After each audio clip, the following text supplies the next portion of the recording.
bikendera kuko ariyo mana we, kuko ariyo mana itegeka bikendera kuko ariyo mana we, kuko ariyo mana itegeka bikendera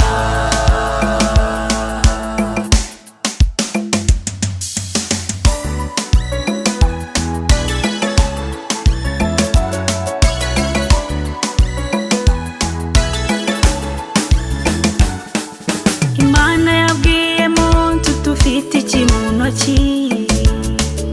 yirebye abona afite inkoni mu ntoki ze Imana iramubwira iti yambura iyo nkoni ku mazi, Abisirayeli bambukiraho umunsi Imana iramubwira iti yambura iyo nkoni ku mazi, Abisirayeli bambukiraho umunsi